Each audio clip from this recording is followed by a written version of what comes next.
Buenos días y bienvenidos a las entrevistas en Religión Digital. Hoy nos acompaña un amigo de esta casa, sociólogo, profesor y desde hace muy poquito responsable, director del Instituto Universitario de la Familia de la Universidad Pontificia de Comillas. Seguramente le conoceréis, Fernando Vidal. Muy buenos días, Fernando. Hola, muy buenas. Bienvenido a tu casa. Muchas gracias. ¿Qué tal todo? Pues muy bien, trabajo, la verdad, ¿no? con muchísimo trabajo, lo cual es buena señal. Que no falte. No, en estos tiempos, desde luego, es muy importante que tenerlo. Además, trabajando y mucho en una universidad como Comillas, que tiene un caudal de formación, de presencia de personal y de ámbitos abiertos muy interesante y muy representativo también en la Iglesia y en la sociedad. Sí, cada vez más abierto y cada vez más gente nos demanda desde diferentes sectores pues, para investigar y para enseñar, que es en lo que realmente nosotros tenemos nuestras competencias. Tú eres sociólogo y como sociólogo tienes que contemplar la realidad con unos ojos distintos a los que los contemplamos los periodistas. ¿Cómo ves la actual situación? Bueno, estamos ante un cambio de época, realmente. La crisis económica, aunque parezca que en la vida ideológica de la gente no acaba calando, en realidad sí que está generando una fractura, casi como una falla de desconfianza social. Y creo que sí que va a tener una ola, aunque no se contemple ahora mucho, una ola ideológica y una ola de impacto en la cultura mucho más profunda. Como les decía, Fernando Vidal acaba de ser nombrado director del Instituto Universitario de la Familia de Comillas. Cuéntanos un poco, porque creo que estáis cumpliendo ese instituto los 25 años. Cuéntanos un poco qué es el instituto, qué hacéis. Efectivamente, cumple 25 años ahora, 25 años de presencia tanto en el ámbito de la educación, de la formación de universidad, como también en el ámbito de la investigación. Y bueno, fue fundado en el año 85 fundamentalmente para responder a una cuestión que estaba ya moviéndose en ese momento, que son los cambios profundos en la familia, en el matrimonio, en las relaciones parentales, ¿no? Se veía la importancia de investigar cuáles eran realmente los cambios, cuáles eran las tendencias y también cómo lo cristiano se mueve en ese ámbito, ¿no? Es decir, cómo realmente lo cristiano tiene que seguir informando, tiene que seguir influyendo, fecundando la cultura desde lo familiar y a la vez también cómo movernos en un mundo cada vez más plural, con formas familiares y con relaciones familiares cada vez más complejas, ¿no? Y la respuesta fue fundar un instituto de investigación en un ámbito como la familia, que es prioridad de la Compañía de Jesús en España y en el cual hemos desarrollado pues, numerosos libros, muchas publicaciones, muchas investigaciones, hemos ayudado en diversos planes de infancia, de familia. Bueno, hemos realmente desarrollado una labor importante que creemos que en este momento tenemos que intensificar todavía más. Sí, porque en lo relacionado con la familia, sí es verdad que se observan dos cambios a dos niveles. Por un lado, la presencia, la creación, la existencia de distintos tipos de unidades familiares, o llamémoslo como queramos, y por otro lado, distintos modos de relacionarse dentro de cada uno de esos núcleos familiares. Cuéntanos un poco, ¿cómo estudiáis esos dos ámbitos? Por un lado, las distintas tipologías de unidades familiares y por otro lado, el cambio relacional. Venimos de una sociedad pues, a lo mejor demasiado patriarcal, en el que había un respeto pues, muy importante hacia el cabeza de familia, hacia los roles de marido, mujer, de hijos, y ahora estamos en una sociedad donde eso, digamos que no sé si se ha destrozado, pero está cuando menos un poco más diluido, o esa es la apariencia que puede dar. Claro, yo creo que la nota fundamental que hay que tener en cuenta para poder enjuiciar esto que comentas es que realmente el prestigio de la familia no ha hecho sino subir en las últimas décadas y que la demanda de familia es enorme, enorme. Frente al desplome de otras muchas instituciones en su capacidad para significar, la familia, por el contrario, cada vez se vuelve el único ámbito que la gente considera propio, donde puede realizarse, donde realmente puede darse. Pero lo que pasa es que esa demanda, esa necesidad de familia, convive con un mundo neoliberal, tremendamente individualizador, muy relativista, o por el contrario, muy fundamentalista, que impide que ese lazo de familia que se basa en la donación pueda realmente cuajar. Y la gente vive en esa contradicción, ¿no? En una contradicción que acaba dividiendo sus vidas entre un mundo en el que se pide el amor eterno, que se pide el amor a los hijos, que se pide la entrega al resto de la familia, el cuidado, y por otra parte un mundo en el cual él siente que se le está diciendo individualízate, todo es relativo, todo es temporal. Piensa en ti. Claro, y creo que la gente vive en nosotros. Claro, digamos. entonces progresivamente la gente entra en crisis. Y entran en crisis las pequeñas comunidades familiares, pero igual que entra en crisis la comunidad vecinal, o sea, todo lo comunitario, toda la cultura basada en raíz comunitaria en escala humana está en crisis, está en amenaza, está en riesgo por ese gran movimiento tectónico de la cultura neoliberal, ¿no? Que nos relativiza y que nos fundamentaliza también. Y también con la enorme fuerza del Estado. Vivimos en una sociedad en la cual a la sociedad civil y a la familia se le ha restado muchísimas funciones, muchísima importancia en favor del Estado. Y esa sobrepresencia del Estado y sobrepresencia del mercado acaba ahogando la familia. ¿Cómo nos movemos?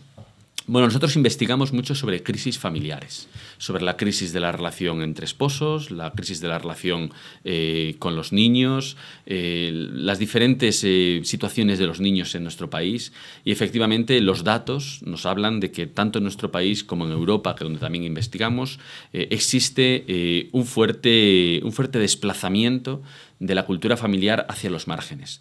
De modo que si uno realmente quiere mantener la familia, tiene que tener planes de familia y tiene que tener una fuerte capacidad de reconciliación. Y si no somos capaces de reconciliar, si no somos capaces de tener realmente una profundidad en lo experiencial personalmente, y si no somos capaces de tener un plan de familia, de poder hacer un plan de actividad, el poder desarrollar activamente la familia, pues ciertamente estamos en amenaza. Por eso nosotros trabajamos sobre la idea de las familias activas, ¿no? Necesitamos familias activas, y el que no tenga una familia activa está en riesgo de que esa familia sea debilitada, bien por el mercado, bien por el Estado.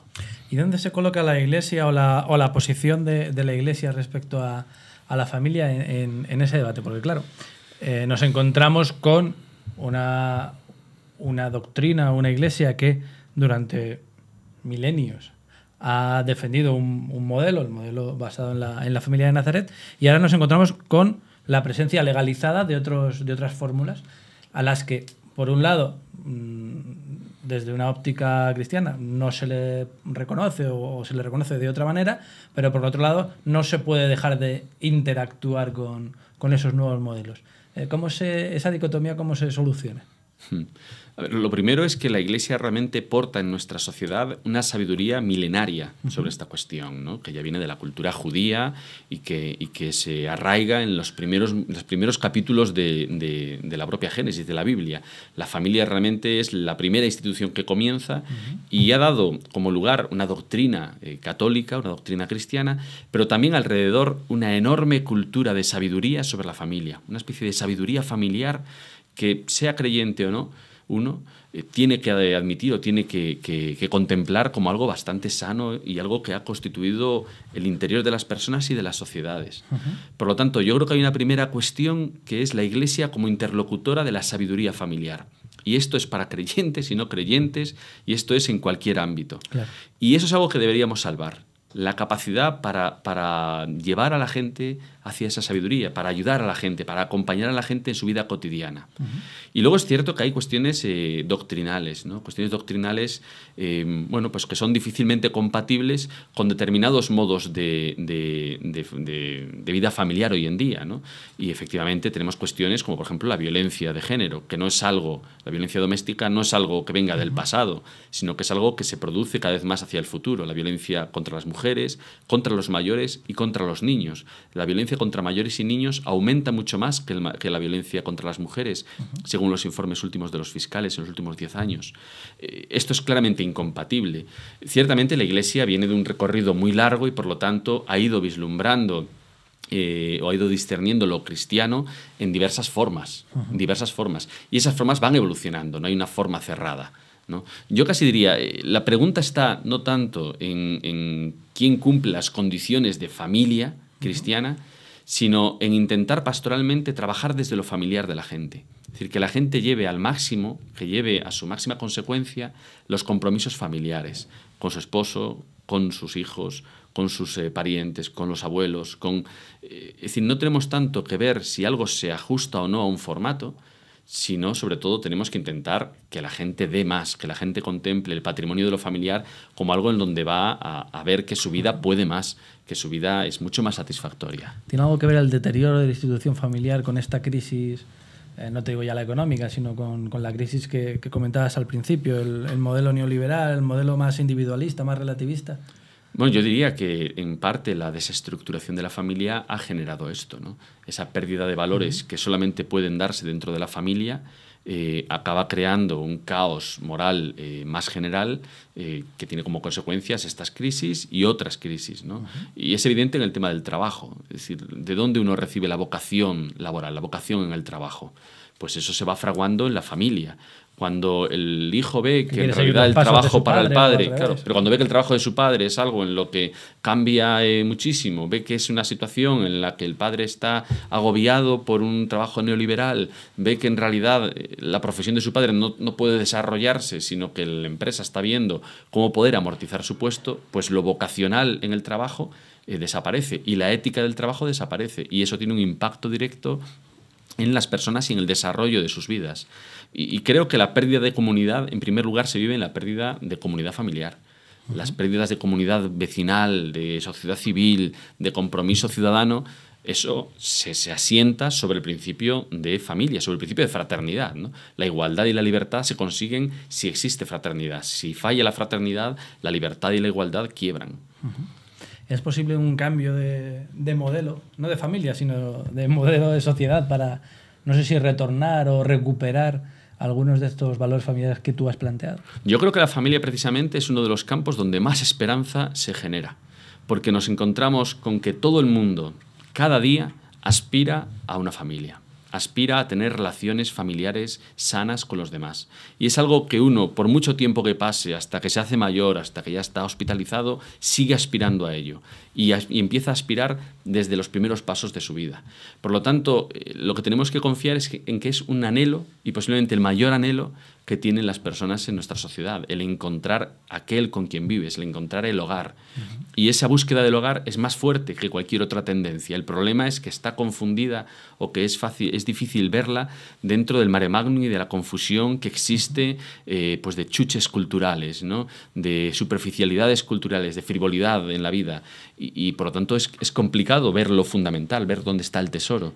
Pero sí creo que hay esperanza porque es algo que emana continuamente en la gente, esa necesidad.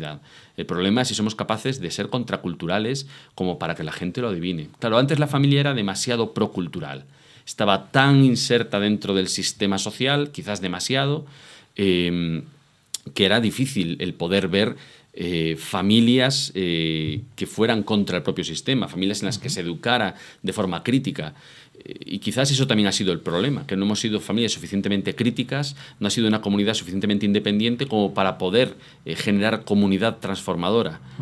Y yo creo que hoy en día es imposible ser una familia cristiana, es imposible ser familia si no hay una fuerte dosis de contraculturalidad. Pues muchísimas gracias, Fernando. Gracias a vosotros. Tengo una serie de preguntas que ya cuando cerremos seguiremos haciendo, muy bien, pero es apasionante el asunto y sobre todo saber que sin familia es complicado crear comunidad y por lo tanto crear sociedad. Sí, especialmente en el ámbito de los pobres. Efectivamente, es donde mejor se ve que sin la familia la pobreza es tan fuerte que la persona la crisis lo estamos acaba viendo en la exclusión. Cómo las personas con un núcleo familiar relativamente fuerte están pasando menos mal que otras un proceso de paro, de pobreza o de falta de... Claro, de yo creo que ahí las alimentación políticas sociales tienen que reforzar la familia, tienen que fortalecer muchísimo más la familia como un principio de actuación de las políticas sociales y por otra parte la pastoral tenemos que darle mucha más fuerza a la comunidad y la comunidad empieza con la familia. Pues muchísimas gracias, Fernando Vidal. Muchas gracias a vosotros. Mucha suerte en tu nueva ocupación, que vas a seguir compaginando con otros trabajos por los que ustedes ya le conocen. Mucha suerte y ya sabes que esta es tu casa y seguiremos trabajando por la familia y por la sociedad. Muchas gracias. A ti. Y a ustedes, pues les esperamos en nuevas entrevistas en Religión Digital. Muy buenos días.